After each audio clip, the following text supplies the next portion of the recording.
support facility. The last thing about the second wave in Gaza plan. Yeah. How do you see it going? This daily Rafah mission and also following another mission. I will ask about Rafah mission. Rafah mission. Yes, to monitor Rafah crossing of Ukraine. Yeah, so the crossing point is open, but not enough. I mean, aid is entering drop by drop. There are some progress, but still there are still strikes every day. So far, 600 humanitarian workers have been killed. Citizens are killed and injured every day because of the strikes. So the first phase is not fully implemented, so we still need to work on this first phase before talking about the second one. Thank you.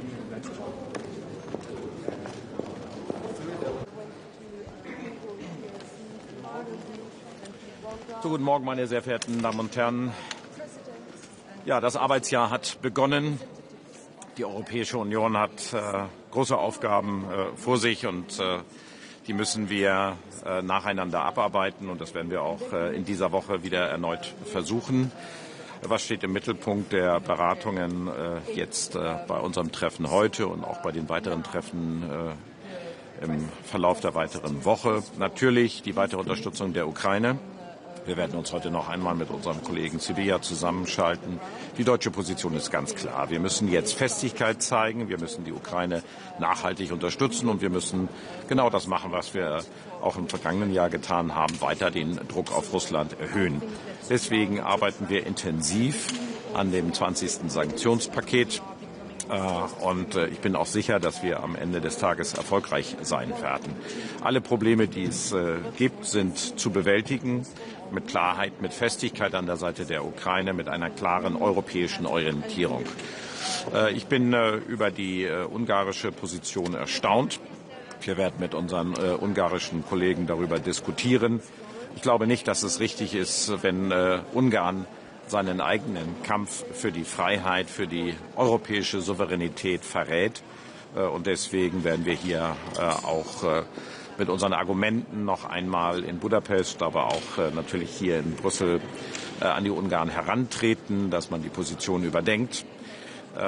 Denn am Ende sollte ein Blick in die Geschichte zeigen, dass es richtig ist, europäisch orientiert zu bleiben. Gerade wir Deutsche haben Ungarn viel zu verdanken.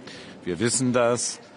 Und wir wissen auch, dass Ungarn am Ende des Tages sich immer für die Freiheit entschieden hat. Und das sollte auch jetzt die richtige Orientierung geben.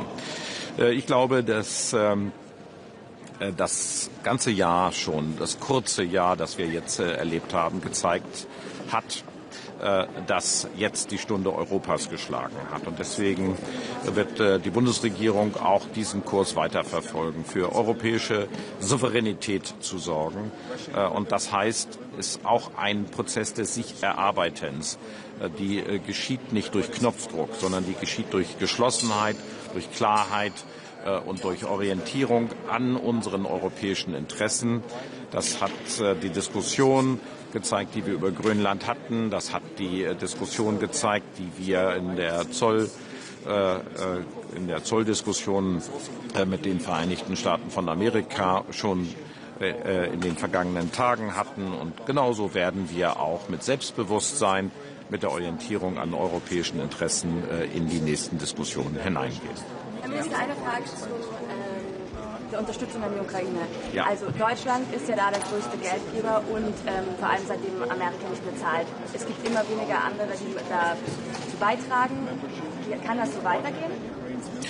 Ja, also wir sind ständig diejenigen, die klar machen, die Ukraine verteidigt nicht nur ihre eigene Freiheit und Souveränität, sondern die europäische Freiheit und Souveränität. Und deswegen werden wir immer wieder die Advokaten der Ukraine sein und werden auch wieder allen deutlich machen, das ist nicht nur eine Auseinandersetzung, die an der ukrainischen Front oder in den ukrainischen Städten gekämpft werden muss, sondern überall in Europa. Und wir brauchen deshalb europäische Souveränität.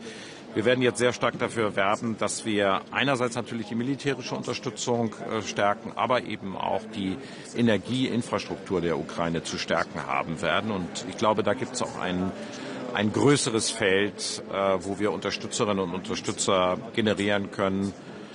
Die Coalition of the Willing ist ja sehr viel größer. Sie geht über Europa hinaus. Und da gibt es immer eine eindeutig deutsche Position dazu. Herr Außenminister, eine Frage. Frankreich hat Ihnen vorgeschlagen, Gespräche mit Russland aufzunehmen. Für wie zielführend halten Sie diesen Vorschlag zum jetzigen Zeitpunkt? Braucht es eine andere Strategie über Sanktionen und Waffenlieferungen möglicherweise hinaus? Ja, unsere Strategie ist ja vollkommen klar. Wir wollen dazu beitragen, dass es eine Einigung geben kann.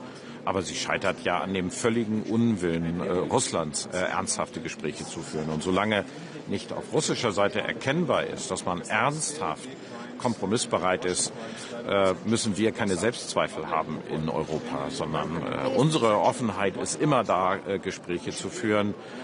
Und ich glaube, zu viele Gesprächsangebote an Russland können dort nur den Eindruck erwecken, dass man mit noch mehr Sturheit immer mehr Zugeständnisse erreicht, und das wäre das falsche Signal. Minister, what do you think about possible summit between President Zelensky, Vladimir Putin and maybe President Trump?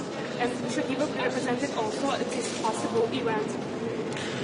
No, I do not see any readiness on the Russian side to really, in the substance, come to a compromise. So as long as this is not the case, in our view, we should be ready, of course, for talks, and President Zelensky is ready for talks, but it is still on Russia to show that they will, in substance, be giving something to Ukraine. This is for I would say this year still the case, and Europe should be on Ukraine's side. We are the supporters of Ukraine, and if Russia and if Mr. Putin was ready for talks, it's on Mr. Zelensky to come together with him, and please do not put in question what Europe's position is in this very situation. It is clear alongside with Ukraine. Thank you so much.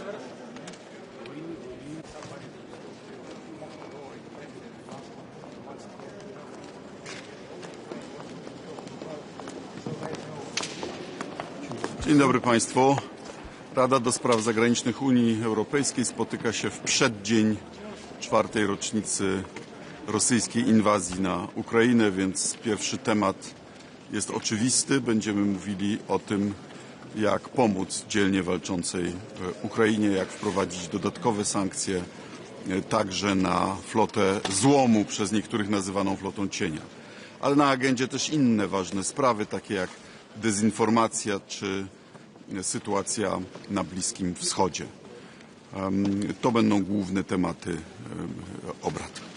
Panie ministrze, jak pan ocenia postawę Viktora Orbana, który chce zablokować zarówno pożyczkę dla Ukrainy, której Węgry nie chcą finansować, ale także 20. pakiet sankcyjny? No, Polska zrezygnowała z drużby w 2023 roku. 4 lata minęły. Cały czas Węgrzy nas przekonują, że nie są w stanie poradzić sobie. To jest oburzające, ale nie zaskakujące, bo przypominam, że Węgry już blokują pewne ważne kwestie. Na przykład sprawę zwrotów z Europejskiego Funduszu Pokoju na rzecz krajów, które na początku wojny wysłały sprzęt do Ukrainy. To jest blokada 7 miliardów euro, w tym 0,5 miliarda euro, 2 miliardy złotych na Fundusz Modernizacji Sił Zbrojnych. To była kwestia, o którą zabiegałem w relacjach z Węgrami. Niestety pozostają nieubłagani, nie chcą, aby kraje, które pomagają Ukrainie, mogły pomagać jej więcej. No i przypomnę, jednym z priorytetów polskiej prezydencji było otwarcie pierwszego klastra negocjacyjnego z Ukrainą i to też zostało przez Węgry zawetowane. Więc takie używanie agendy europejskiej do prowadzenia walki politycznej w kraju i to w sytuacji, gdy się propagandą nastawiło własne społeczeństwo przeciwko walczącej Ukrainie, no jest moim zdaniem złamaniem solidarności europejskiej, do której jesteśmy zobowiązani przez traktat w Lizbonie. Pan jest przekonany, że ten nowy mechanizm, który ma ograniczyć wpływy z surowców, będzie skuteczniejszy niż ten limit, który teraz mamy, bo przecież chodzi tak naprawdę o to, żeby Rosja nie zarabiała. Ten mechanizm bez G7 oznacza, że Rosja będzie mogła zarabiać więcej w Azji, w Afryce długofalowo, to jej się opłaca, żeby mieć akurat te rynki, a nie Europa. No, przypomnę, że za naszej prezydencji zwielokrotniliśmy liczbę statków objętych sankcjami. Tutaj różne metody są stosowane, a cel jest taki, jaki pan mówi, żeby Putin nie mógł finansować swojej machiny wojennej. I Węgry od wielu lat mają opcję kupowania ropy i gazu z kierunku południowego, tak jak reszta Europy. Gdyby zawarł długofalowe kontrakty, to ceny są porównywalne. Z jakiegoś powodu woli kupować od Putina. Nawrocki zapowiedział, że zawetuje SAFE, program SAFE. Czy pan to jakoś skomentuje? Ja jeszcze nie widziałem tego. No, gdyby tak było, to mam nadzieję, że wojsko, służby mundurowe powiedzą mu, co o tym sądzą. Byłoby to poddaniem się presji nowogrodzkiej, a nie wypełnieniem swojego obowiązku konstytucyjnego, jakim jest bycie zwierzchnikiem sił zbrojnych, dbanie o nowoczesne polskie wojsko. Byłoby to szokującym sprzeniewierzeniem się swojej roli konstytucyjnej. President Zelensky, Vladimir Putin, and maybe President Trump, and should Europe also be at these negotiation tables? Yes, Europe should be in the negotiations, but I'm personally skeptical about unprepared meetings of heads of states or government. We had such a meeting in Alaska, it didn't help. A meeting on the summit should only, in my view, happen when the deal is done, when it's the confirmation of what's been negotiated. Otherwise, there are more risks than opportunities, in my view. Minister, can you emphasize, please, what's one specific commitment your country is doing right now, today, to prevent the 5th anniversary of Russia's full-scale invasion in Ukraine? Well, Poland is among countries that have done the most. Just an example from the last couple of weeks. Finally, at last, with my encouragement, Elon Musk cut off the access for the Russians to the Starlinks, which apparently is having an effect on the front line. I'd like you to know that it's Poland that's been paying for 30,000 terminals that are being used in Ukraine, including by the Ukrainian armed forces. But that's only one of many things that we do. Our howitzers, well, I visited them on the front, so I know the soldiers, Ukrainian soldiers, appreciate them. Our anti-aircraft missiles, our vehicle fighting infantry fighting vehicles, our tanks, our fighter jets, all the logistical help, our payments into the PUR fund, with which Europe buys American weapons that are being delivered, our contribution to the Czech ammunition initiative. As you can tell, the list is quite long.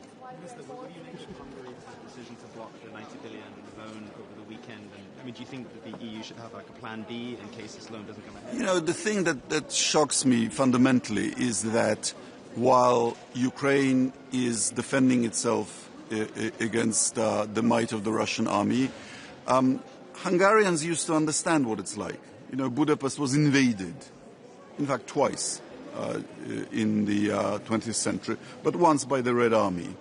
I would have expected a much greater feeling of solidarity from Hungary for Ukraine, and instead, with the help of state propaganda and private but media controlled by the government, the ruling party managed to create a climate of hostility towards the victim of aggression, and then and now is trying to exploit that in the general election. It's quite shocking. And this is the last question, please. Rubio, I mean, Marco Rubio traveled to Bratislava and also Budapest earlier this month. Do you think Hungary's lack of behavior is linked to the fact that Rubio went to those countries and to what degree you're an essential partner for the US? Actually, Mark Rubio, to give credit where credit is due,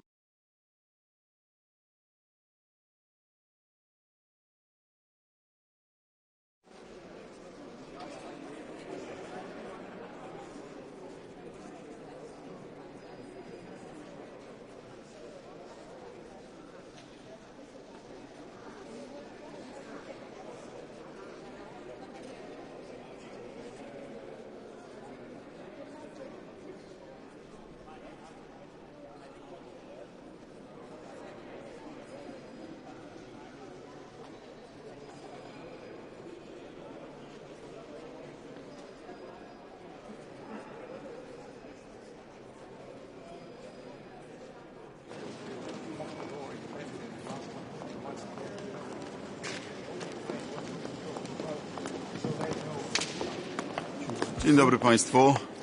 Rada do Spraw Zagranicznych Unii Europejskiej spotyka się w przeddzień 4. rocznicy rosyjskiej inwazji na Ukrainę, więc pierwszy temat jest oczywisty. Będziemy mówili o tym, jak pomóc dzielnie walczącej Ukrainie, jak wprowadzić dodatkowe sankcje także na flotę złomu, przez niektórych nazywaną flotą cienia. Ale na agendzie też inne ważne sprawy, takie jak dezinformacja czy sytuacja na Bliskim Wschodzie.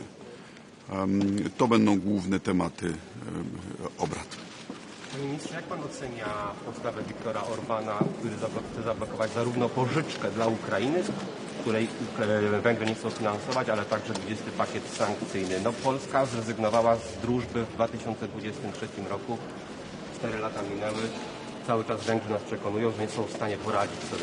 To jest oburzające, ale nie zaskakujące, bo przypominam, że Węgry już blokują pewne ważne kwestie. Na przykład sprawę zwrotów z Europejskiego Funduszu Pokoju na rzecz krajów, które na początku wojny wysłały sprzęt do Ukrainy. To jest blokada 7 miliardów euro, w tym pół miliarda euro, 2 miliardy złotych na Fundusz Modernizacji Sił Zbrojnych. To była kwestia, o którą zabiegałem w relacjach z Węgrami. Niestety pozostają nieubłagani, nie chcą, aby kraje, które pomagają Ukrainie, mogły pomagać jej więcej. No i przypomnę, jednym z priorytetów polskiej prezydencji było otwarcie pierwszego klastra negocjacyjnego z Ukrainą i to też zostało przez Węgry zawetowane. Więc takie używanie agendy europejskiej do prowadzenia walki politycznej w kraju i to w sytuacji, gdy się propagandą nastawiło własne społeczeństwo przeciwko walczącej Ukrainie, no jest moim zdaniem złamaniem solidarności europejskiej, do której jesteśmy zobowiązani przez traktat w Lizbonie. Pan jest przekonany, że ten nowy mechanizm, który ma ograniczyć wpływy z surowców, będzie skuteczniejszy niż ten limit, który teraz mamy, bo przecież chodzi tak naprawdę o to, żeby Rosja nie zarabiała. Ten mechanizm bez G7 oznacza, że Rosja będzie mogła zarobić więcej w Azji, w Afryce długofalowo, to jej się opłaca, żeby mieć akurat te rynki, a nie Europę. No, przypomnę, że za naszej prezydencji zwielokrotniliśmy liczbę statków objętych sankcjami. Tutaj różne metody są stosowane, a cel jest taki, jaki pan mówi, żeby Putin nie mógł finansować swojej machiny wojennej. I Węgry od wielu lat mają opcję kupowania ropy i gazu z kierunku południowego, tak jak reszta Europy. Gdyby zawarł długofalowe kontrakty, to ceny są porównywalne. Z jakiegoś powodu woli kupować od Putina. Nawrocki zapowiedział, że zawetuje SAFE, program SAFE. Czy pan to jakoś skomentuje? Ja jeszcze nie widziałem tego. No, gdyby tak było, to mam nadzieję, że wojsko, służby mundurowe powiedzą mu, co o tym sądzą. Byłoby to poddaniem się presji nowogrodzkiej, a nie wypełnieniem swojego obowiązku konstytucyjnego, jakim jest bycie zwierzchnikiem sił zbrojnych, dbanie o nowoczesne polskie wojsko. Byłoby to szokującym sprzeniewierzeniem się swojej roli konstytucyjnej.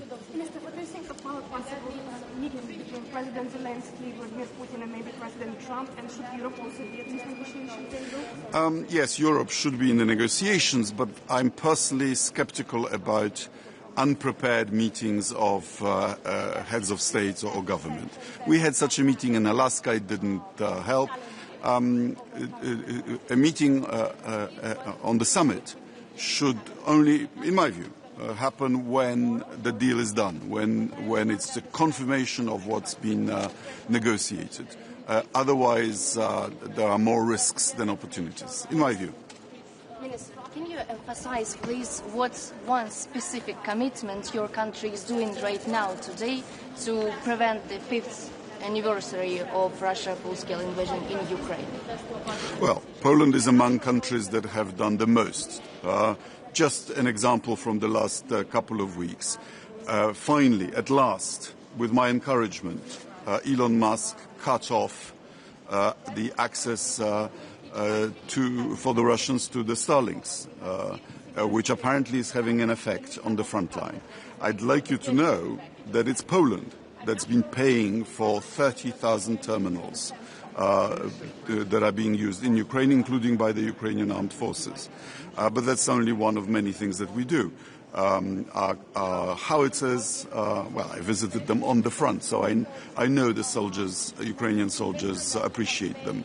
Our anti-aircraft missiles, our vehicle fighting infantry fighting vehicles, our tanks, our fighter jets, all the logistical help, our payments into the poor fund with which Europe buys American weapons that are being delivered, our contribution to the Czech ammunition initiative. As you can tell, the list is quite long.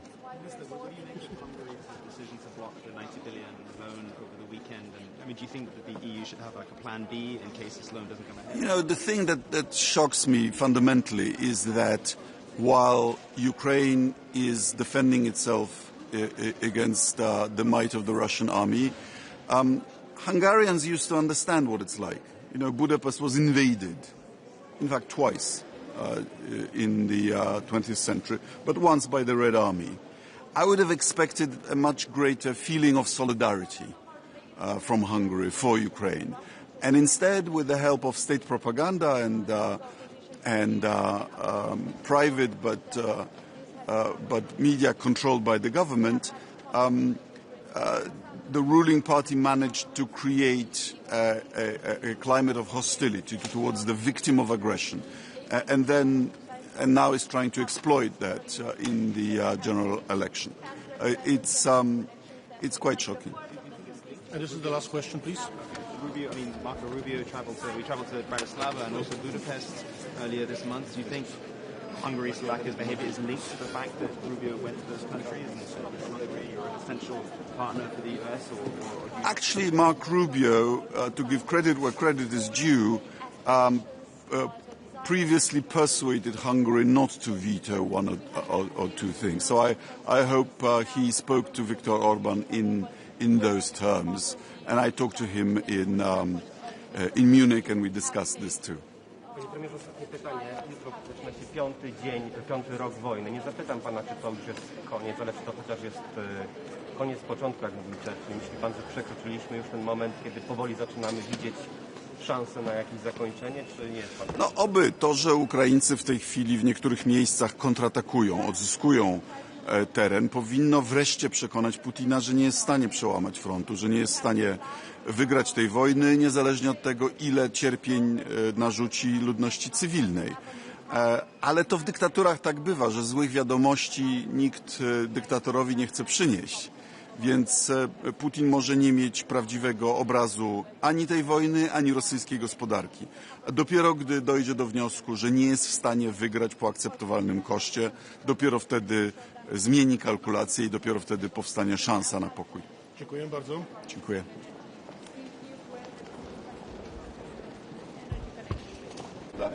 2 miliardy złotych na Fundusz Modernizacji Sił Zbrojnych. To była kwestia,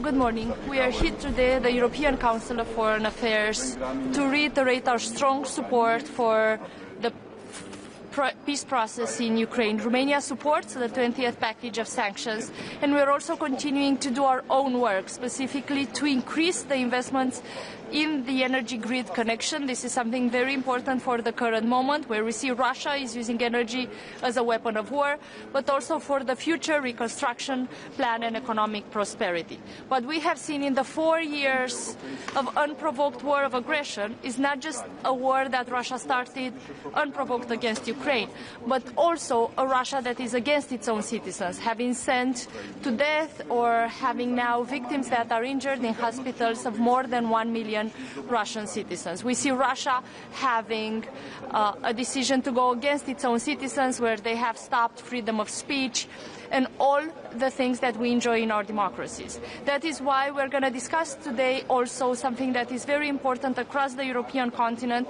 which is how we recognize and how do we prevent malign interference, disinformation campaigns, and hybrid attacks that are going on against our democracies.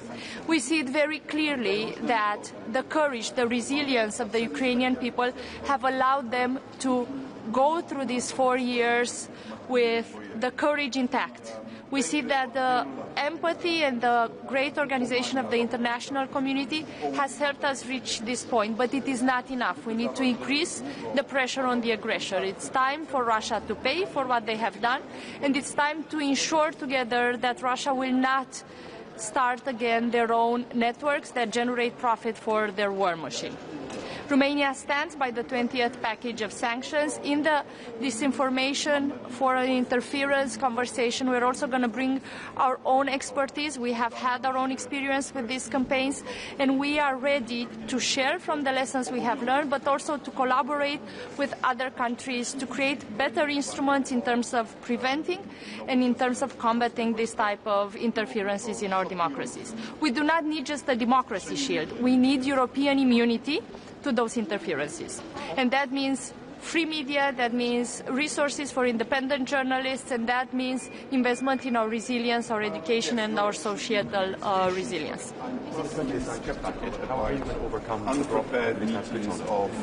We have seen in previous package sanctions that we have had our own challenges in overcoming the conversation in some of the member states, but we have achieved in the end to have a decision. I'm not sure if it's going to be tomorrow or this week, but I am sure that the strategy is the correct one, to increase the pressure on the aggression. And it is in the European Union interest that together we make sure Russia doesn't increase its profits. And also it is our own citizens that demand of us in every country that the burden is transferred to the aggressor, that the payment is transferred to the aggressor. So I trust this would lead us to a positive decision. I'm not sure, though, it's going to happen these days. But Minister, what kind of signal will this be if we can't pass through this 20th sanctions package with my encouragement, this week or until tomorrow when there's the anniversary? That is definitely the goal, but each country has its own position in the current moment. We have seen similar situations in the past, and we have overcome them. That is why it's called the 20th package of sanctions. I'm not sure when this will happen, but the European Union is going to stand strong. Minister, France is proposing talks with Russia. Might this be like a solution of sending like a special envoy? What do you think about this idea? Europe needs to be involved in the conversation, especially because if you look at not just the investment that we have made in the security throughout these years, but also our own situation that is directly connected with how the peace conversations are going to go, that is directly connected with the territorial conversations, and also what is very important for the European Union, what is very important for Romania, is that we do not only have a temporary ceasefire, but that we have the conditions in place to prevent future aggression and future wars. Specifically for Romania, we are paying a lot of attention to the conversations around the Black Sea and the Danube, in the Black Sea, and that is why we are coordinating with countries from the European Union, but also countries at the Black Sea, to be able to have a joint common proposal on that. So on this follow-up, if there will be some kind of conversations and like negotiations with Russia, will Romania support the proposal of Kaja Kallas for Russia to withdraw their troops from occupied territories in Georgia and Moldova, for example? And also, can you estimate the recent situation in Georgia? You know, situation getting worse and worse, not better. Yeah. So for Moldova, Romania has a long-standing position that the Russian troops from Transnistria need to be withdrawn. This is our position for years, and obviously we support that. This has become a European position as well.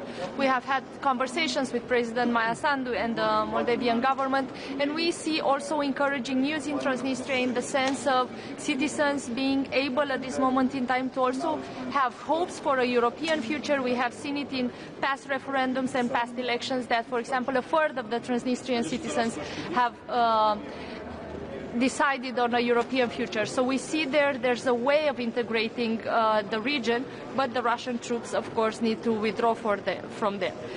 In terms of Georgia, Romania has a strategic partnership with Georgia for a long time.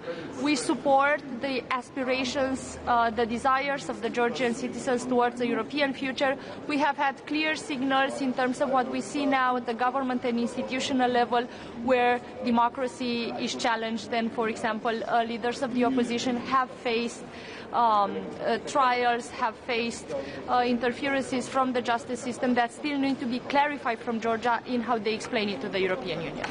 Minister said that Slovakia can stop electricity supply to Ukraine. In this case, Romania has capability to help Ukraine. We are at this moment in time in a moment where we invest in better connections in our energy grid. We have supplied energy to Ukraine, and as long as we have the production that allows that to happen, we have the market contracts that allow for energy to be supplied. We have done that with the Republic of Moldova as well, when we have seen, for example, Russia using energy as a weapon before election. But this is a conversation that's happening at the technical level between the ministries of energy. Our presidents have spoken to each other, President Nicu Șordan and President Zelensky, a couple of weeks ago, and that has led to the visit of our Minister of Energy in Kiev, where the decision has been taken to invest in the energy connection grid. Thank you very much. Care este mesajul cu care România vine la această reuniune și cum comentați opoziția Ungariei pentru adoptarea, împotriva adoptării celui de-al doilea pachet de sancțiuni? România susține cel de-al 20-lea pachet de sancțiuni. De altfel, o parte a discuției de astăzi este legată și de campaniile de dezinformare și cum reușim împreună în interiorul Uniunii Europene să creăm capacitatea comună de a identifica, de a preveni și de a combate aceste campanii de dezinformare. România este o țară care a trecut prin aceste experiențe și care vede și în acest moment comportament inautentic. Este foarte important pentru noi să clarificăm la nivelul Uniunii Europene că o minciună spusă de boți online de milioane de ori reprezintă un risc semnificativ pentru democrațiile europene. Și că Rusia nu folosește în războiul său doar arme convenționale, ci folosește în strategia sa de destabilizare a Uniunii Europene și campanii de dezinformare prin care încearcă să slăbească democrațiile europene. România au dovedit această reziliență, însă nu putem să luăm asta ca o soluție care nu are nevoie de sprijin instituțional. Mă refer la creșterea rezilienței societale. Ce vom discuta astăzi și mâine aici sunt inclusiv mecanisme de finanțare a presei independente care să poată, practic, să contextualizeze și să verifice faptele în momentul în care avem campanii de știri false. Despre ce discutăm atât astăzi cât și mâine aici în Bruxelles, discutăm și despre soluții pentru a crește investiția necesară în educație și în reziliența societală. Mulțumesc! Hi. There is some ideas that the EU should give mandate for Mr. Costa to represent the EU in direct talks with Russia. Do you think it's the time? What do you think about this idea? Or this proposal hasn't been put forward. Thank you. But about the mandate itself? We don't have the proposal. That proposal hasn't been forward. But also a Russia that is against its own citizens, having sent to death or statement. Too ill. Morning to everyone. Okay. So, good morning to everyone on the eve of the sad anniversary of the Russian invasion. We stand firmly with Ukraine. We will step up our support for Ukraine and increase pressure on Russia. Then the High Representative Nikolai Mladenov will join us to discuss Gaza under peace plan by the President Trump. To conclude our meeting, we will turn to Syria and the situation in Iran, which risks global stability. Thank you so much. Just a quick question. Das ganze Jahr schon, das kurze Jahr, das wir jetzt Morning. As the 4th anniversary of the full-scale invasion against Ukraine is coming, it's a real time for Europe to answer the question whether we have delivered enough to Ukraine, whether we have supported enough Ukraine during those 4 years, and what is in front of us like today and also in an upcoming time. And the answer is that we haven't done enough yet. We haven't provided enough for Ukraine to succeed, for Ukraine to defeat the enemy, and we could, and we still can. So I see this situation, this eve of the 4th anniversary, as also the revealing of our own ambition and our own future of Europe. It's not only about Ukraine, it's also about us. What concerns Ukraine, of course, they need the support for the energy sector. We see that Russia is still committing war crimes by destroying the infrastructure that is so much needed to civilians. The second thing, we have to also go into the in-depth discussion how we will proceed fast with the EU membership, EU enlargement and Ukraine's membership in the EU. There are some legal solutions to it, to have it even faster than 2030, January 1st, but for it we need the political will to mobilize it. And at the end of the day, all the decisions that we didn't make and that we make in European Union, that's about the political will, whether we have it or not. The third element that is really important, that is financial support to Ukraine for macro-financial needs and also for the defense needs.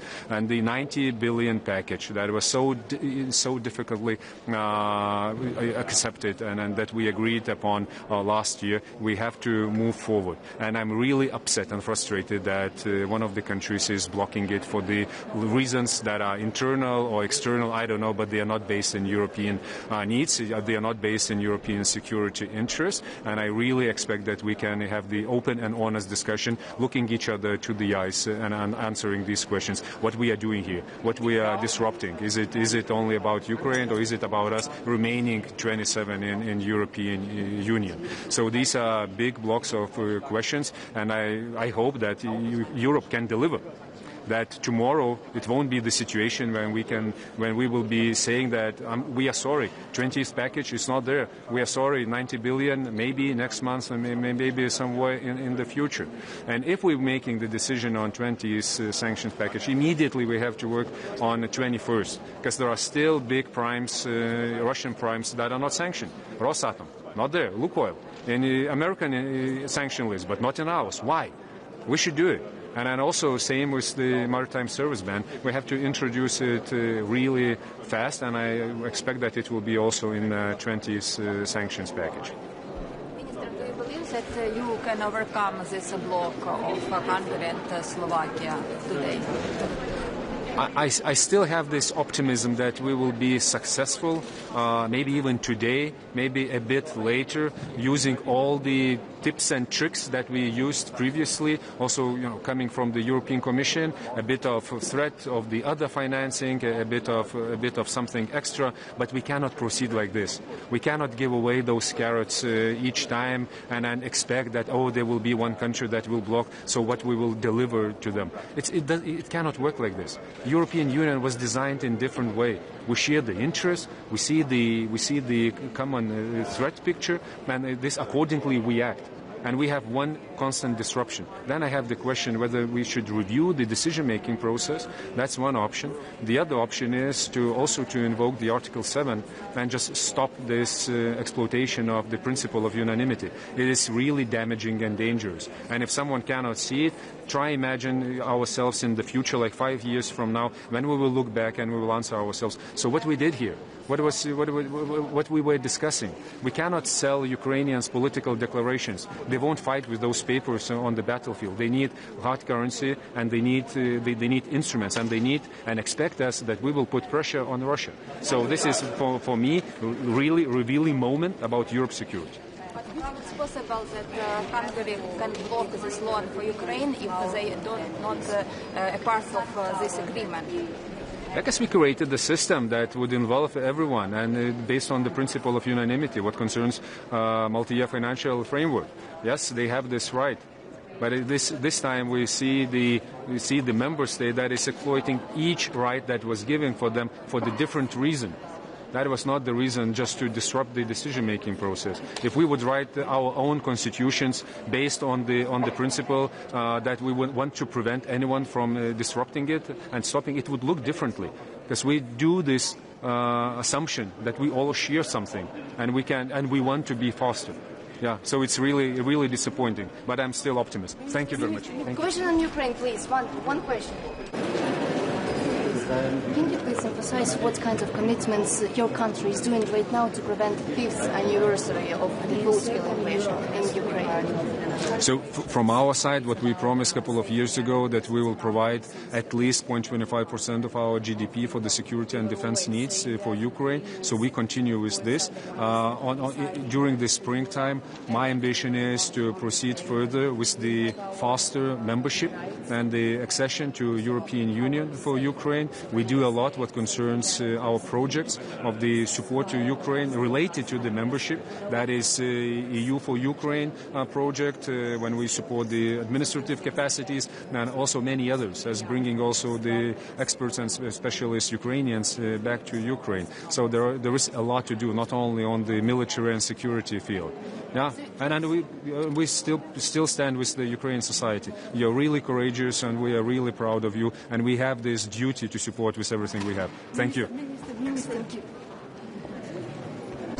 Each time, and I expect that only will be one country that will block it, so what we will deliver.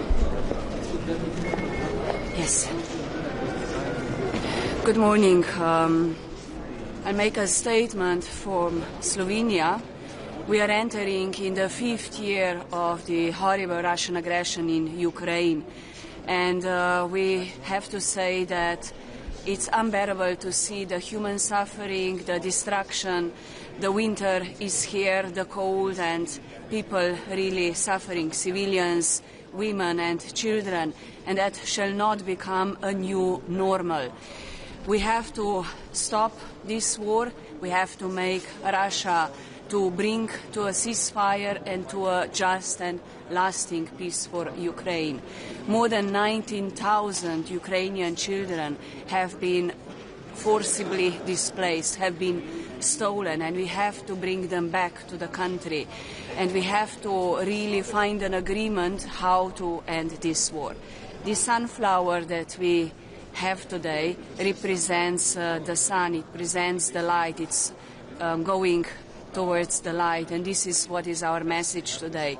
Ukrainian people will always have our support, and this is about their dignity, about their hopes, and about their power. And Slovenia supports the 20th sanction package, and we support also the pressure on Russia to really end this war and bring to a meaningful peace for Ukrainians. Minister, quick question, Minister, about the negotiations, the direct negotiations with Russia. We know that in some point the President supported your President supported this kind of approach. Do you think it's the time? Do you think a mandate should be given for EU representative to engage in direct talks? I mean, certainly Europe has to be part of the negotiations. It's about safety guarantees, it's about peace and stability on the whole continent of Europe. We were always saying that Ukrainians, of course, are the ones that are deciding, but with Europe at the table, not on the table. We have our rights and we have also our say. So when I say safety guarantees, meaningful ceasefire, just and lasting peace, no one can by force change the internationally recognized borders. So this is a very clear position from Slovenia. We are strongly supporting Ukraine and will continue doing so as long as it takes. I also hope that we will manage to find an agreement on sanctions. Thank you.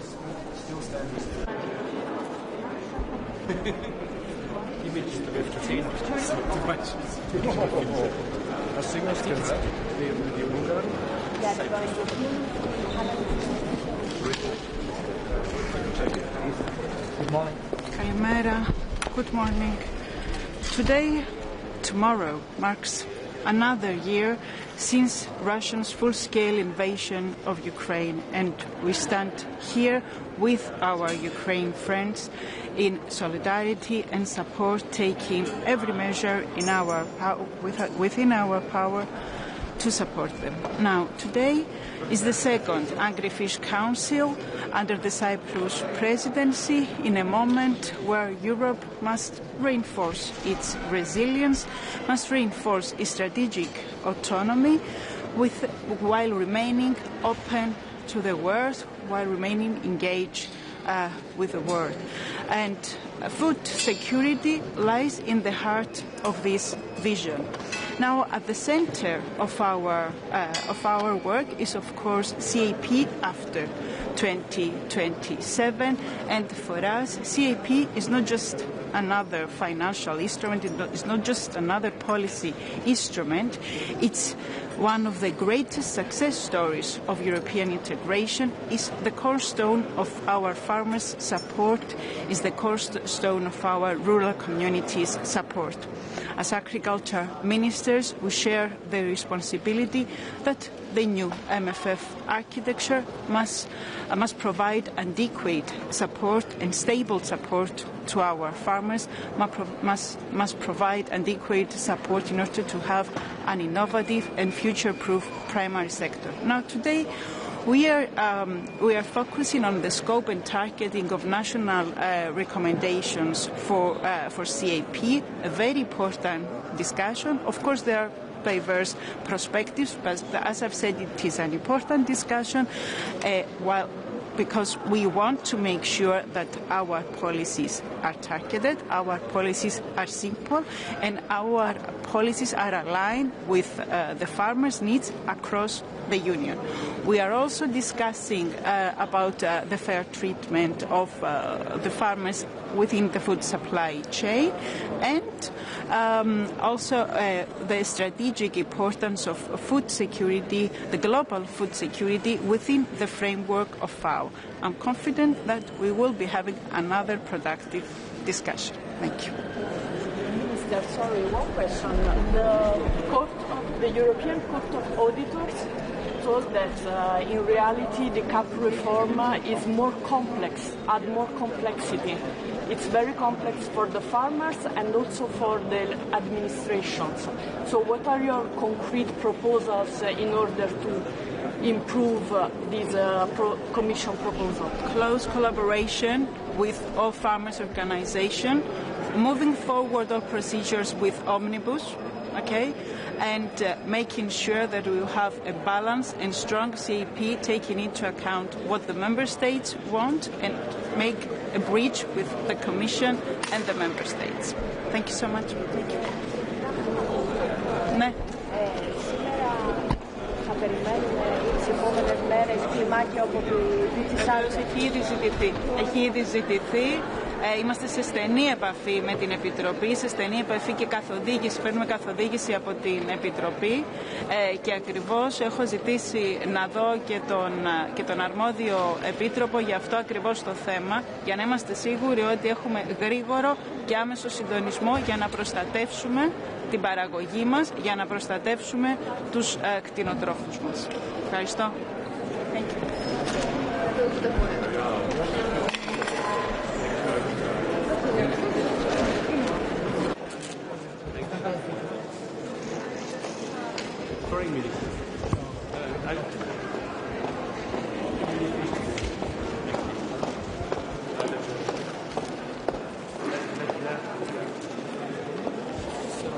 Yeah.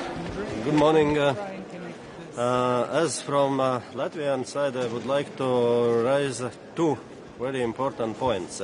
And first, it's our AOB question together with Baltic states and Nordic states regarding CIP audits and controls. When this period started, 2023, that was many new approaches, and at the end, what we see, it's more bureaucracy from the Commission to the Member States, and actually that goes also for the farmers. And that's what we see. Commission approach is quite unfavorable and very different.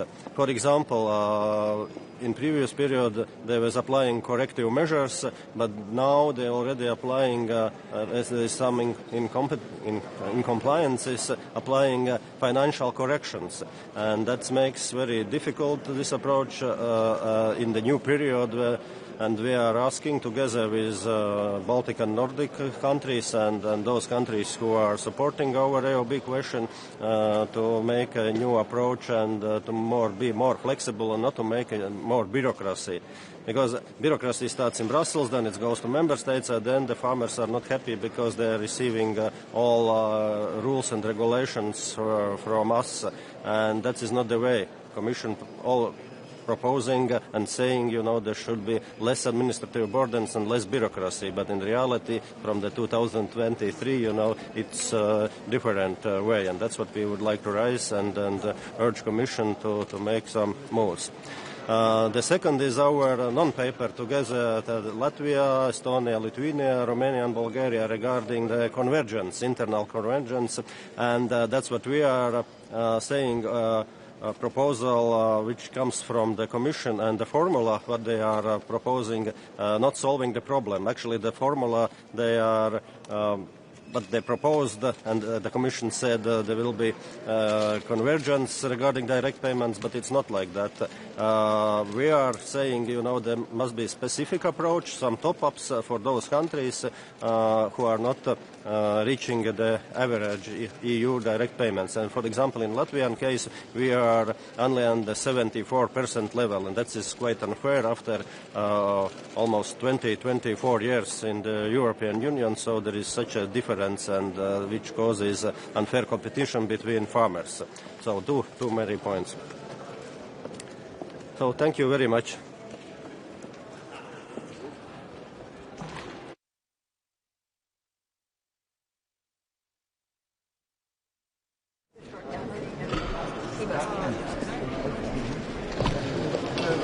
Good morning, everyone. There is quite a lot of you. So today we'll be talking about what's really important for the Estonian farmers, the plant protections. So for this, we need to review the substances and also the products on a basis to see if there are any alternatives. Because we're facing a situation where certain substances or products are being banned, but there are no alternatives. So the farmers are being hit with pesticides, and this is something that's not sustainable in the longer run, and this really hurts the agricultural sector. Secondly, we're talking about the unfair trade practices. So we've had the 5-year review currently in Estonia. What we see is that there are good implementations. The farmers and industries are being paid in a better scale, but still there is a big problem with the fear of speaking out in case these practices are being not followed in a good sense, in the fear of having the product removed from the stores. So we need to encourage the farmers to actually enact on these practices, to know what their rights are, and when negotiating contracts to be aware of what should be included there and what not.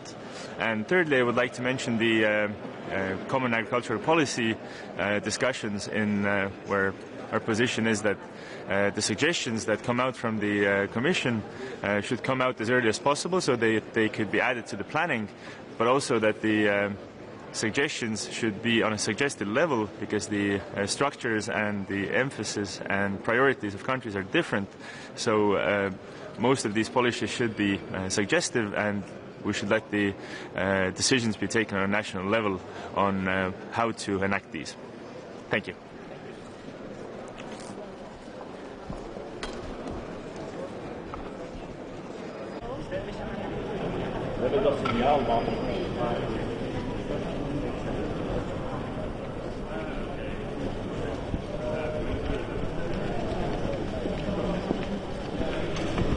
Muy bien, buenos días a todos ustedes. Tenemos esta mañana reunión del Consejo Agrifish, pero me permitirán que antes haga un comentario en relación con lo ocurrido en España en las últimas semanas en relación con las 8 borrascas que hemos tenido en nuestro país, que han provocado que, por ejemplo, en Andalucía y en Extremadura se haya producido una pluviometría 3 veces superior a la media habitual. Como consecuencia de todo ello, hace un par de semanas solicité de la Comisión Europea la activación de la reserva agrícola.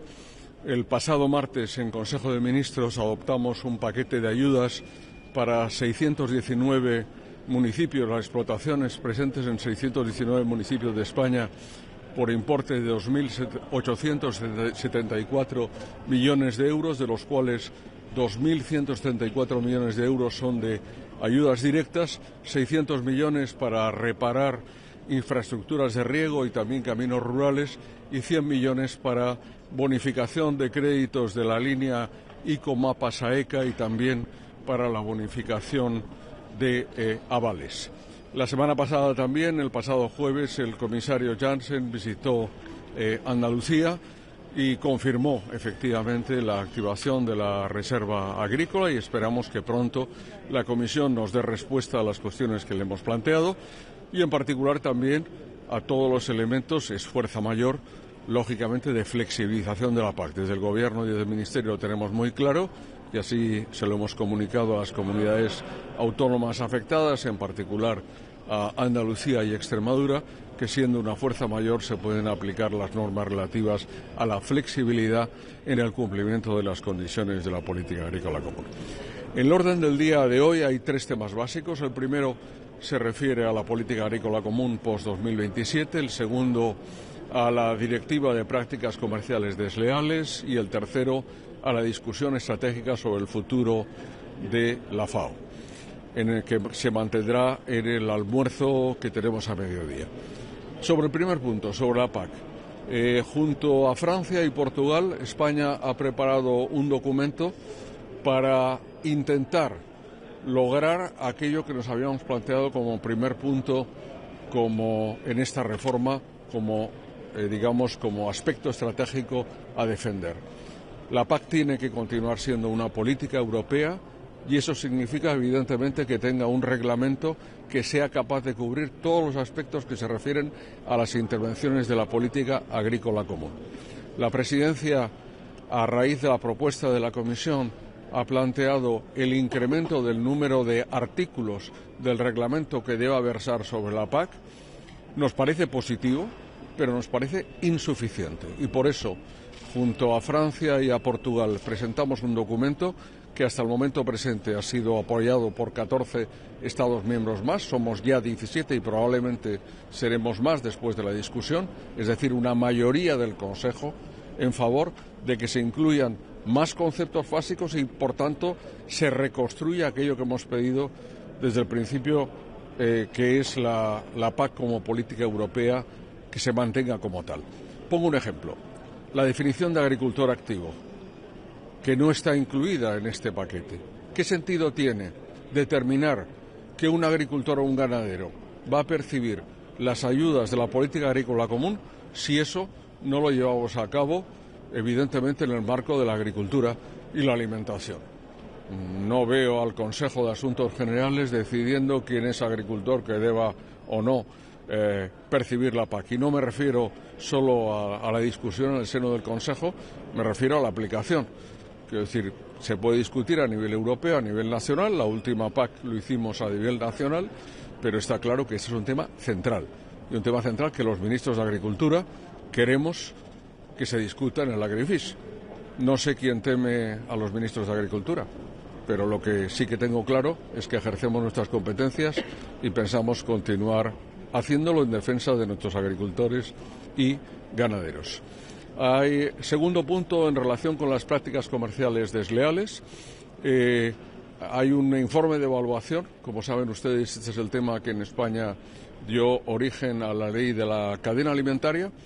Tenemos una legislación más avanzada que la europea, por tanto, estamos de acuerdo en que la Comisión Europea efectúe nuevas propuestas y le damos la bienvenida, pero al mismo tiempo queremos que cualquier propuesta que se haga no vaya hacia atrás respecto de aquellos Estados miembros que, como España, tenemos una legislación más avanzada. Aparte del carácter escrito, nos parece positivo, por ejemplo, que se amplíe a todas las empresas de explotaciones, sea cual sea su dimensión, que sea bidireccional, que las sanciones sean públicas y también que no se pueda, por parte de la distribución, forzar un planteamiento desde el punto de vista comercial que margine a las marcas dentro de la distribución alimentaria. Estos son elementos que sin duda pueden ser objeto de regulación de cara al futuro y me parecen que son muy, muy importantes. Por tanto, un punto importante este. Y el tercero se refiere a la discusión estratégica sobre la FAO.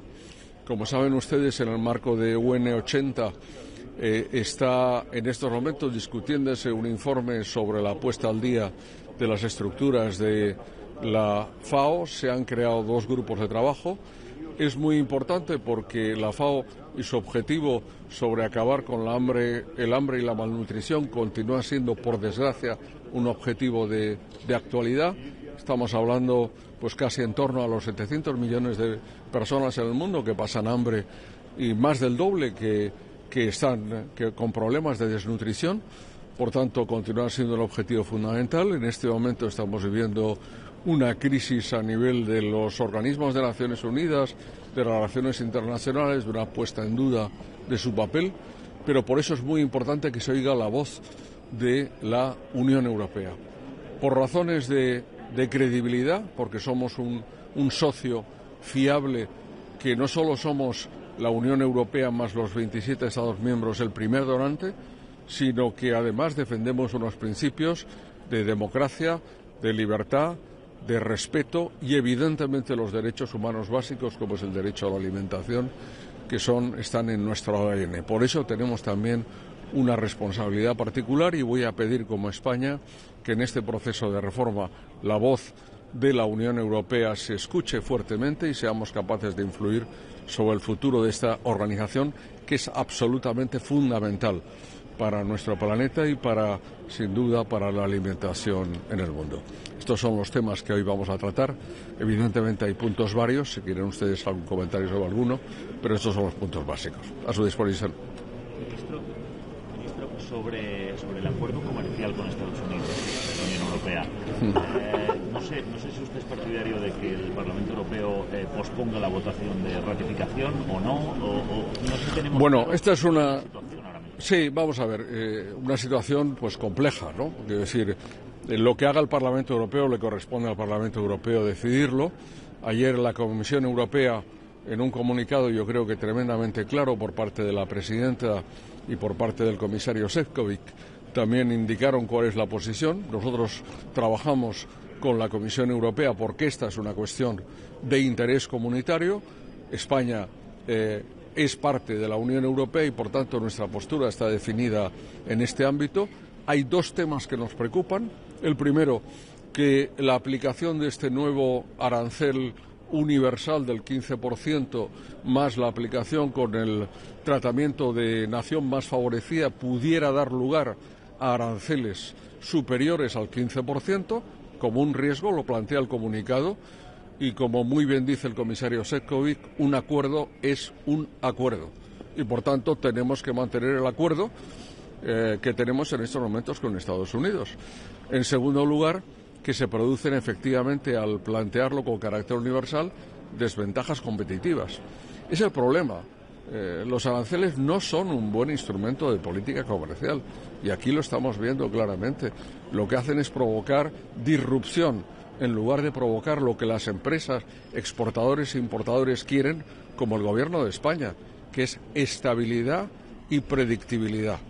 Y yo creo que esto efectivamente no se da aquí. Estamos siguiéndolo muy cerca con la Comisión Europea y esas dos condiciones que he indicado, que la propia Comisión ha subrayado, me parecen fundamentales de cara al futuro. A partir de ahí, bola de cristal. Hay 150 días, según la legislación norteamericana, para que el Congreso tome cartas en el asunto, es decir, ratifique o no lo propuesto y lo aplicado por el presidente de Estados Unidos, pero también este es un tema que evoluciona, como ustedes ven, cada hora o cada día, ¿no? En este entonces, que el Parlamento ratifique el acuerdo precisamente que se firmó el verano pasado. Lo acabo de indicar a su compañero, que es decir, yo creo que esa es una decisión autónoma del Parlamento Europeo, tiene que valorar. Nosotros, desde luego, estamos claramente por cumplir el acuerdo. Estamos, por supuesto, también como principio en contra del establecimiento de aranceles que suponen una disrupción en el comercio internacional, pero vista la situación, y nosotros lo dijimos en aquel momento, apoyamos a la Comisión en lo que parecía la menos mala de las soluciones posibles. Y, por tanto, lo que no queremos es que esa situación se empeore en este momento. Partimos de esa base y esa es la única base, digamos, de trabajo posible. Un escenario donde empeorara cambiaría las cosas y deberíamos reflexionar sobre qué hacer. Pero, sobre todo, en momentos como este, de tanta inestabilidad y de tantas dudas, lo importante es la estabilidad, la predictibilidad, el dar tranquilidad a nuestros exportadores e importadores y, en definitiva, a todos los operadores económicos, porque al final ocurren cosas como la que hace unas semanas decía la Reserva Federal norteamericana. ¿Quién ha pagado los aranceles? En un 90% las empresas norteamericanas y los consumidores norteamericanos, pero evidentemente ello ha provocado también una muy seria disrupción para todos nuestros exportadores. En particular yo como ministro de Agricultura con los exportadores agroalimentarios, ¿no? Por tanto, vamos a seguir muy de cerca de la mano de la Comisión esta situación. ¿De acuerdo? En ese periodo de 150 días que menciona, ¿cree que debería aplicarse plenamente el acuerdo con Estados Unidos a pesar de las amenazas? Lo acabo de decir, deal es de deal, como decía ayer Šefčovič, que un acuerdo es un acuerdo y por tanto nosotros somos gente seria, respetamos los acuerdos alcanzados y esos acuerdos tienen que llevarse adelante. ¿De acuerdo? Sobre la PAC, hablado de mover provisiones como la de agricultor activo, algunos dirían que esta definición tendría implicaciones financieras demasiado grandes y pondría en riesgo la nueva estructura de presupuesto. ¿Cómo responde a estos argumentos? Bueno, yo no es que responda, es que es un concepto básico. Por ejemplo, si uno recuerda la discusión de la última PAC, el único concepto en que entró el Consejo Europeo fue en el capping, en establecer el límite máximo. Fue el único punto donde, en una nota a pie de página, en las conclusiones del Consejo Europeo se menciona este punto. En ningún punto más. Yo creo que ahora debe ser exactamente lo mismo. E incluso el capping, fíjese, si somos serios, que España es el único país de la Unión Europea que ha aplicado el capping, decidido por el Consejo Europeo. Y ahora, de nuevo, se plantea un nuevo sistema. Yo creo que hay que ser serios. Como siempre ocurre, hablaba al principio de las inundaciones. ¿Qué pasa con el río? Que vuelve a su cauce. ¿Qué pasa con la PAC? Que tiene que volver a lo que es la estructura central de la PAC. Y no por una pretensión de los ministros, por un respeto a los agricultores, a los ganaderos y a nuestro medio rural. Porque ellos se reconocen en la PAC. Y por tanto tenemos, con todas las puestas al día que sean falta e innovaciones, pero que respetar la PAC. ¿De acuerdo? Muchas gracias a todos. ¿Es viable un escenario en el que los productores soliciten reembolso de los aranceles cobrados? Bueno, eso es lo que ha hecho el gobernador de Illinois. No sé decirlo, sinceramente. No sé responderle a su pregunta. Eso es una cuestión muy técnica y habría que examinar la situación de quien se esté afectado por ello, ¿no? Sí es el gran problema. El gran problema es que su pregunta es muy lógica. Yo mismo me la hago. Quiero decir, en estos escenarios realmente pues hay muchos expertos, consultores, ¿verdad?, que hacen de toda esta navegación en aguas procelosas pues parte de su trabajo profesional y no le niego la importancia, pero yo creo que hay que hacer sencillo las cosas sencillas, y comprar y vender, y sobre todo productos alimentarios, es algo absolutamente fundamental para la alimentación de las personas. Me refiero a lo alimentario porque es lo mío, ¿no? Quiero decir que, y a partir de ahí, todo lo que sean obstáculos es negativo. Y todo lo que coadyuve a lo que ha sido hasta ahora, los últimos 40 años, un crecimiento del comercio internacional basado en reglas, es absolutamente fundamental. Muchas gracias. Hasta luego. Gracias. Just one question. The European Court of Auditors criticized the CAP reform, telling that there is less traceability and more uncertainty for farmers. So what will be the concrete change that you will propose as Agriculture Minister to the Commission proposal? Well, I didn't know any reform of the CAP that has not been criticized by the Court of Auditors. It's the role, with full respect with the role of the Court of Auditors. But I have to say that, frankly speaking, it is true, and I take the words from the report, that is very complex in the application. So is why we are thinking, not only because of the internal procedures or because of the farmers, that it would be good that if the Commission considers that simplification is a key element for the future of the CAP, that applies itself in this new regulation, this simplification process.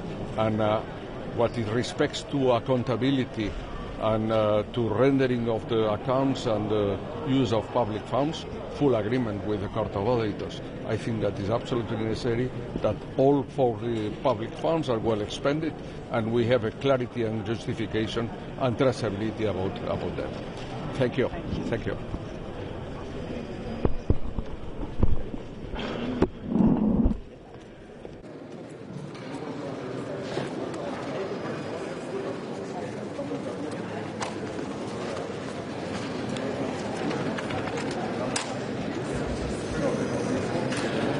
Προσερχόμαστε στη σημερινή συνεδρίαση του Ευρωπαϊκού Συμβουλίου με μια σειρά θεμάτων που συνιστούν μεγάλες προκλήσεις αλλά και μεγάλα ζητήματα για τον αγροδιατροφικό τομέα στην Ευρωπαϊκή Ένωση.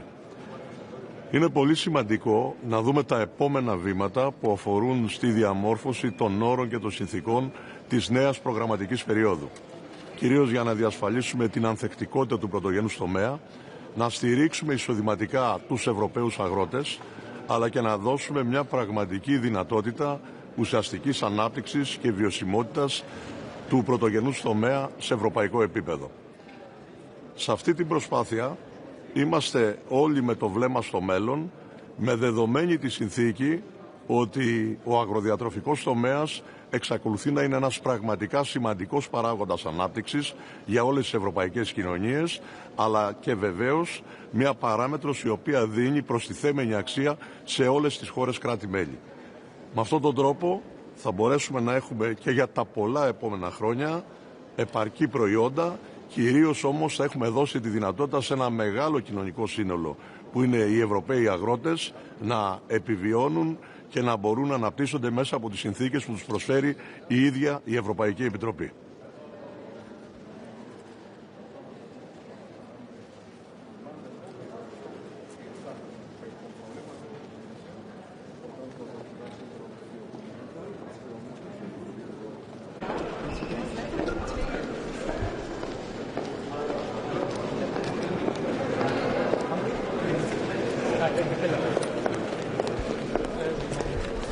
Good morning. Today we will discuss about the national recommendation for the CAP, and it's very important that those recommendations will be on the general and also strategic level, and also that member states would have a possibility to implement them in their own circumstances, and also that member states would be included in this process. The second thing that we are going to discuss today is the UTP directive, and there we have a report, and it's important that we will continue the good work so that we will take steps further with the UTP directive. These unfair practices in the food supply chain must be stopped. And in my view, I think that it would be very important to take up the issue of these private label products. Private label products are actually strengthening the position of retail chains and also weakening the position of our farmers and also the food industry and also the customs position. So I think that that would be an issue that we need to look after. And the third issue is the AOB made by Latvia, Lithuania, Estonia, Finland and Sweden. And it's about the cap controls. And nowadays the situation is such that if there is only a tiny error, the consequences could be quite heavy for the member states, and we need to look after that if there is possibilities to make corrections in those consequences. So these are the main issues on today's agenda. Some words in Finnish too.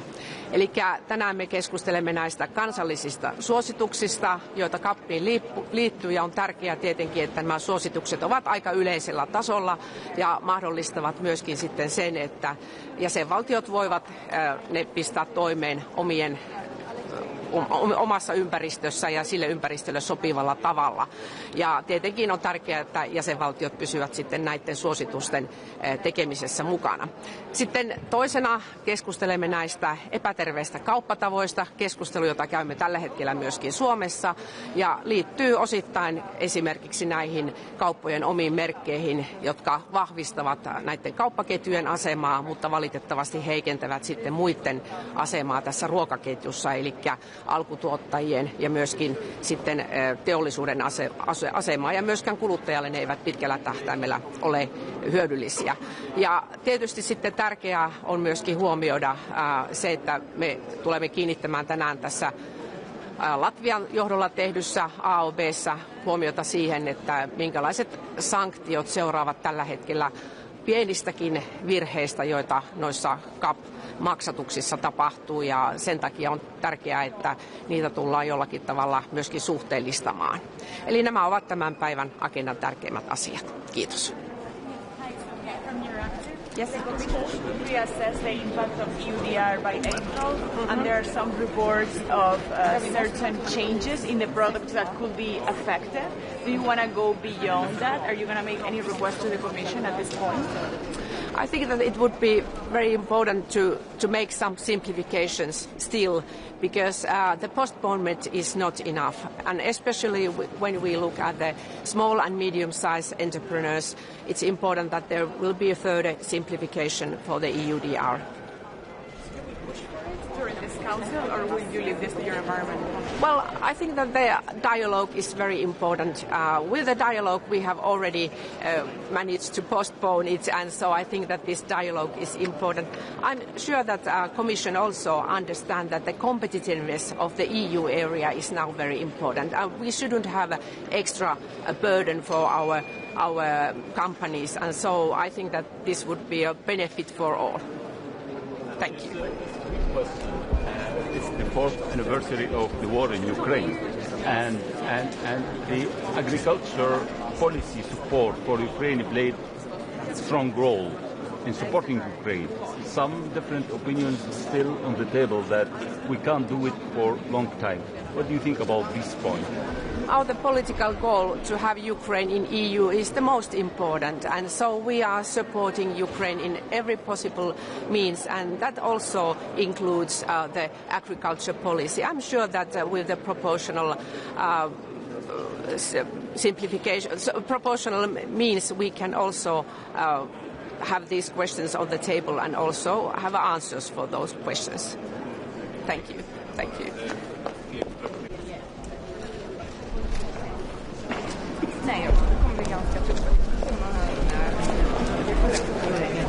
Szép jó reggelt kívánok mindenkinek! A mai napon azért gyűltünk össze itt az Agrártanácson, mert folytatjuk azt a megkezdett párbeszédet, ami az Európai Unió közös agrárpolitikájának a jövőjéről szól, és amelyben ugye tavaly nyáron állt elő az Európai Bizottság azokkal a javaslataival, amiket a tagállamok nagy része, és így Magyarország sem tart elfogadhatónak. Ugye ezen tervezet szerint csökkennének az agrártámogatásokra fordítható támogatásoknak a mértéke, egy alapba kerülnének a kohéziós forrásokkal az agrárpénzek, így egymással kellene versenyezni az egyes ágazatoknak azért, hogy melyik ágazatot milyen forrásokkal tudja ellátni, és gyakorlatilag ebben a formájában megszűnne a közös agrárpolitikának a függetlensége. Az az egyediség, ami a mezőgazdaságra és az élelmiszeriparra jellemző, és amit eddig ki tudtak fejezni az önálló független kétpilléres agrárpolitika, az megszűnne. Egy végrehajtási intézményrendszerbe, egy végrehajtási jogszabályba kerülne, és ahogy említettem, egy pénzügyi keretben lennének az agrártámogatások, és úgy, ahogy az elmúlt 7 hónapban mindig. Magyarország továbbra is ellenzi az Európai Bizottságnak ezt a javaslatát, továbbra is azt látjuk, abban az esetben látjuk csak garanciának azt, hogy az európai, illetve a magyar gazdák megkaphatják a nekik járó agrártámogatásokat, hogyha önálló, független, kétpilléres agrárpolitika keretében kerül biztosításukra számukra ez a forrás. Látjuk azt, hogy az elmúlt évben és az elmúlt években nagyon sok időjárási viszontagság volt, ami nehezítette a magyar gazdáknak a helyzetét. Emellett pedig születtek olyan központi európai bizottsági döntések, amelynek köszönhetően mind a gazdaság, mind a kereskedelem politikában ugye olyan lépések, olyan intézkedéseket vezettek be, amely megnehezíti, illetve el tudja lehetetleníteni a magyarországi termelőknek és tenyésztőknek a helyzetét. Gondolok itt arra, hogy például olyan szabadkereskedelmi megállapodásokat kötött az Európai Bizottság mind Ukrajnával, mind pedig a dél-amerikai országokkal, amelyek nagy mértékben fogják a piaci versenyhelyzetet befolyásolni Európában, olcsóbb termelési költségekkel, ellenőrizetlenebb élelmiszerbiztonsági és állategészségügyi szempontok szerint termelnek, és így vélhetően jóval olcsóbban tudnak meghatározatlan eredetű élelmiszereket az európai piacra eljuttatni, és így hátrányt okozni az európai és a magyar termelőknek, és végső soron a lakosságnak is, ugyanis az élelmezés biztonság én úgy gondolom, hogy egy kiemelt prioritás az Európai Unióban, és úgy gondolom, hogy az európai lakosság élelmiszereit az Európában dolgozó mezőgazdasági szereplőknek kell megtermelniük. Emellett a mai ülésen szó lesz még arról is, hogy Romániával, Szlovákiával, Máltával közösen kértük azt, hogy a sertéspiaci krízis helyzetre valamilyen segítséget tudjon nekünk nyújtani az Európai Bizottság, és éppen ezért fogunk ma szólni, illetve fogunk csatlakozni azon tagállamokhoz, akik mind a sertéspiaci krízis helyzetre, mind pedig Magyarországon ugye az elmúlt néhány hónap óta fennálló tejpiaci krízis helyzetre rendkívüli intézkedéseket szeretnénk kérni az Európai Bizottságtól, hogy így tudjuk segíteni a termelőinket. Sertés ágazatban mi lehetne ez a rendkívül segítség? Tudjuk, hogy teljesen kértünk. Egyrészt lenne az a kérdésem, hogy kaptunk-e már valamit, a bizottság beavatkozott-e már, és a sertéspiacon mit szeretnénk kérni, és mekkora a baj a magyarországi sertés ágazatban? Nagyobb baj, az elmúlt egy évben több mint 20%-kal csökkent a felvásárlási ára a sertésnek, és most arra eljutottunk ugye oda, hogy gyakorlatilag önköltségi ár alatt tudnak csak szerződni a sertéstenyésztőink. Azt látjuk, hogy olyan a korábbi támogatásokon felül pénzügyi segítség lenne szükséges, hogy adjunk nekik, amelyet viszont a jelenlegi keretek között nem tudunk megtenni. Ugye a közös agrárpolitika egyrészt egy lehetőség, másrészt viszont korlátokat is jelent a tagállamok részére. Úgyhogy mi szeretnénk azt kérni, hogy a közös agrárpolitikából a krízis alapot megnyitva tudjuk valamilyen módon a sertéstenyésztőket támogatni, illetve egy olyan javaslattal is fordultunk korábban az Európai Bizottsághoz, és amelyre még nem kaptunk választ, hogy az országnak a de minimis keretét emeljék meg, amelynek köszönhetően saját hatáskörben tudnánk nemzeti támogatásokkal megsegíteni a tenyésztőinket. Magyarországon több intézkedéssel készültünk számukra az elmúlt hónapokban.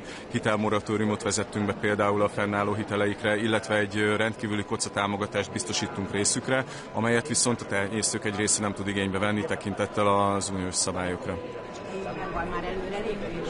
tejügyben sincsen még előrelépésünk. Ugye ez a krízishelyzet egyel később következett be az európai és így a magyar piacon is. Ott ugyanezen intézkedéseket hoztuk meg Magyarországon, amelyeket tudta Magyarország saját hatáskörben kezelni. Próbáltunk egyes támogatásuknak a kifizetését előreütemezni, vezettünk be hitelmoratóriumot a fennálló tartozásaiknál, és itt is mérjük fel a piaci környezetet, mérjük fel a helyzetet és a probléma nagyságát, és szeretnénk azt, hogy valamilyen krízis támogatásokkal tudnánk az ő esetükben is beavatkozni és segítséget nyújtani.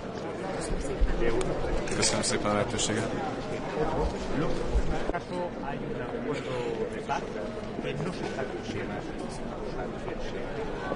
Bonjour, good morning.